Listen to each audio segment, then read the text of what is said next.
Hi guys, this is going to be your video lesson for Unit 10, Lesson 8. For your do now, just a review of finding the volume of three-dimensional shapes. So why don't you go ahead and do that now. In order to find volume, we have to use a volume formula. To know which volume formula to pick, we have to look at our shape, right? So this is the volume formula for, this is a cylinder. The volume of a cylinder is pi r squared h. So to get the volume, we have to substitute in a radius and a height.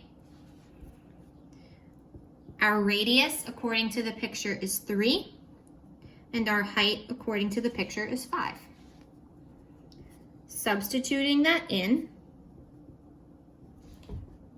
and then using our calculators, and I know it doesn't say, we're going to round to the nearest tenth. Let's type that in. Pi r squared h. To the nearest tenth, 141.4. And remember, our units are yards, and for volume, cubed. This next shape here, this is a rectangular prism. The volume of a rectangular prism is length times width times height. Those are the three pieces that were given here. So we're going to substitute in 15, 4.5, and 9. Oh, sorry, I'm crooked. 15 times 4.5 times 9 is 607.5. The units are millimeters, and then we add cubed. So what we're going to be looking at in this lesson is modeling. So taking real life scenarios of these three-dimensional objects. Okay, so there's a couple of examples down here. First is this can of Pringles. What three-dimensional shape does that resemble? You should be saying to yourself, cylinder. The next one is a basketball. What three-dimensional shape does that resemble? You should be saying sphere. This one here, I want to focus on the bricks. So if you consider just one of these bricks, a brick is a rectangular prism. Okay, lastly, an ice cream cone, right? Resembles a cone, okay? So I challenge you to come up with one more real world example for each, okay? So I want you to come up with another cylinder, another sphere, another rectangular prism, and another cone. And if you want to go into something that's not here, maybe a pyramid, go ahead and do that as well. Number 1, the dimensions of an antique box are shown in the diagram below.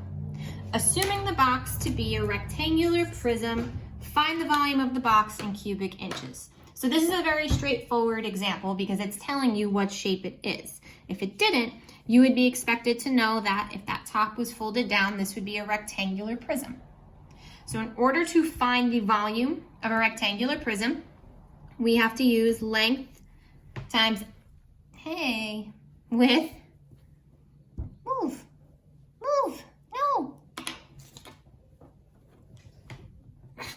times height. Those are the dimensions we have here. So we're going to substitute those in. 12 times 16 times 4. We're going to type that in. And the volume is 768. The units here, see these little double bars here? We know that that means inches cubed. Okay, so again, that's a very straightforward example of modeling. Now we're going to look at something called composite volume. So when you have composite figures, those are going to be composed of several different three-dimensional shapes. And because of that, because there's more than one, when you have to combine things like that, we're going to be using addition, okay? Finding the volume of each shape and then adding everything together at the end.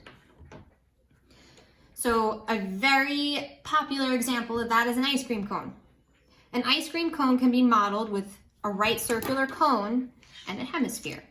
Okay, right? The ice cream can model a hemisphere. If the ice cream fills the entire cone, so the ice cream is all filled in the cone plus in the hemisphere, what is the total volume of ice cream in cubic inches? So in order to get the volume of all the ice cream, we need to account for the volume of ice cream in the cone plus the volume of ice cream in the hemisphere. Okay, so first let's look at the cone.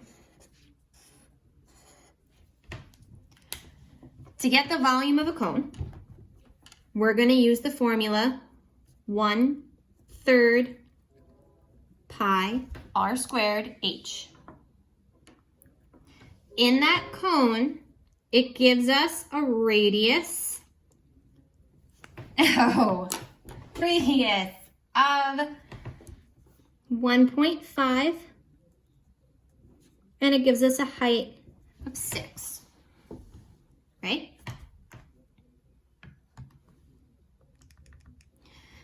Now, type that in, 1/3 pi times 1.5 squared times 6, okay? So now, the thing with this is you don't want to round until the end. We want exact volume. So what we're going to have to do with this is we want to copy that entire number down, okay? We're going to copy that 14.137 and so on down, okay? Now that represents the ice cream just in the cone. Now we have to account for the ice cream that fills the hemisphere. So the volume of a hemisphere, we're going to get by using the volume of a sphere, 4/3 pi r to the third, and then remember we have to divide that by 2. So looking at the sphere, the only thing we have to substitute in is a radius, and if that hemisphere lies directly on top of that cone, it's going to have the exact same radius. The radius here is also 1.5.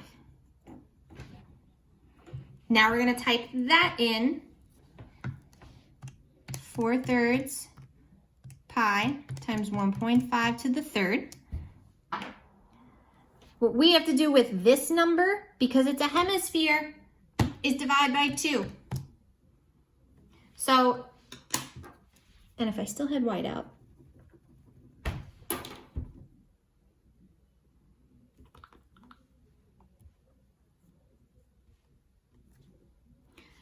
okay, so the number that we're going to be using here for a hemisphere is 7.06858347.1. To get the total volume, and let's make a note here again, we're going to round to the nearest tenth. We want to add these two numbers together.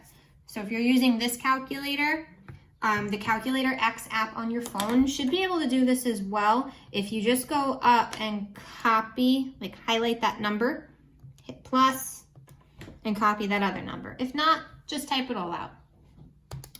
Combined to the nearest tenth, the total volume of ice cream is 21.2. So the volume is 21.2 inches cubed. Okay, and that is our first composite volume question. Okay, so what I'm going to do, because really the only additional thing going on here is you're adding things together, is we're going to set up the next two, you're going to solve them, and then you're going to make sure to answer the closure and complete that homework question. Okay, so you're back. Number 3. A pharmacist is filling medicine capsules. The capsules are cylinders with hemispheres on each end. Okay, so if we just look at that. Hemispheres on each end. We know that the three-dimensional version of this is going to be a hemisphere. Same thing down here. Three-dimensional version of this is a hemisphere. The cylinder is this middle piece, right? here you have your cylinder. Okay, so if you can envision that. The length of the cylinder measures 12 millimeters and the radius, and this is for both, right, because these are identical hemispheres, is 2 millimeters. Find to the nearest tenth the cubic millimeter of medication contained in one capsule. So in order to get the cubic, volume gives cubic units, so it wants the volume of the medicine that's filling that entire capsule. In order to do that, we're gonna need, and I'm gonna start from down to the bottom. So this very first shape here, we need to find the volume of that top hemisphere, plus, working our way down, we have to find the volume of this here, the cylinder, plus we have to find the volume of that third hemisphere. So you're going to use the volume formulas for these. You're going to substitute in accordingly, add together at the end, okay? And that's getting rounded to the nearest tenth. Number 4, a vendor is using an 8 feet by 8 feet tent for a craft fair. The legs of the tent are 9 feet tall and the top forms a square pyramid with a height of 3 feet. What is the volume in cubic feet of space the entire tent occupies? So the entire tent, it tells us that this top piece here is a pyramid, okay? So can we see that pyramid? It says it has a square base. The other part of the tent is this shape here. Okay, and what shape is that? That is a rectangular prism, right? Length, width, and height. So to get the total volume that that tent occupies, you're gonna need to find first, again, from top to bottom, the volume of that pyramid, and then you're gonna have to add the volume of the rectangular prism down here. Okay, so that's what you're gonna do for number 3 and number 4. So follow through and finish those. Work on your closure question and your homework question as well. Okay, if you guys have any questions, don't hesitate to reach out. Have a great day.